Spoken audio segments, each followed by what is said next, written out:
निर्वाचन त आउन लाग्यो, तर के तपाईलाई थाहा छ नेपालको हालको मतदाता सङ्ख्या कति छ भनेर?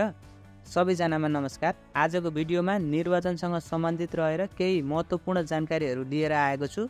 भिडियो अन्तिमसम्म हेरेर साथ दिनुहोला। आउनुहोस् सुरु गरौँ।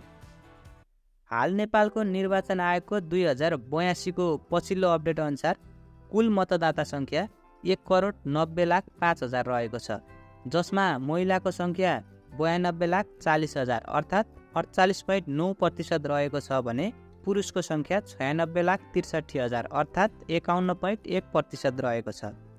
नेपालको कुल जनसङ्ख्यामा महिलाको सङ्ख्या बढी रहे तापनि मतदाता नामावलीमा भने महिलाको सहभागिता कम देखिएको छ।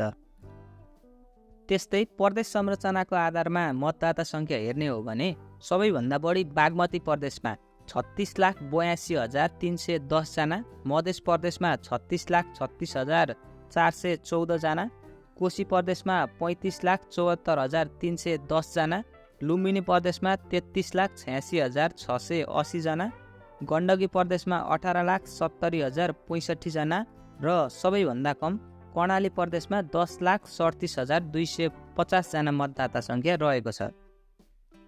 अब जानौँ प्रतिनिधि सभा सङ्ख्याहरूको बारेमा। नेपालमा हाल जम्मा 275 जना प्रतिनिधि सभा सदस्य रहने व्यवस्था छ भने जसमा प्रत्यक्ष अर्थात् सिधै जनताबाट निर्वाचित हुनेको सङ्ख्या 165 र समानुपातिक तर्फ अर्थात् पार्टीले पाएको मतको आधारमा निर्वाचित हुनेको सङ्ख्या 110 जना रहेको छ, जसमा कुनै पनि पार्टीलाई एकल बहुमत ल्याएर सरकार बनाउनको लागि 138 सिट आवश्यक पर्ने देखिन्छ। अब कुरा गरौँ मतदान स्थल र मतदान केन्द्रहरूको बारेमा। यस 2082 फागुन 21 मा हुने निर्वाचनमा कुल 10,967 मतदान स्थल र कुल 23,112 मतदान केन्द्रबाट निर्वाचन हुँदैछ। अब कुरा गरौँ नेपालमा दलहरूको सङ्ख्याको बारेमा।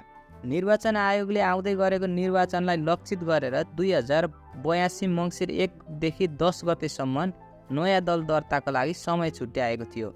नयाँ र पुरानासँगै निर्वाचन आयोगमा दल दर्ता हुनेको सङ्ख्या 143 पुगेको छ, तर यसपटकको चुनावमा केही पार्टीहरूले भने संयुक्त रूपमा चुनाव लड्ने घोषणा गरेका छन्।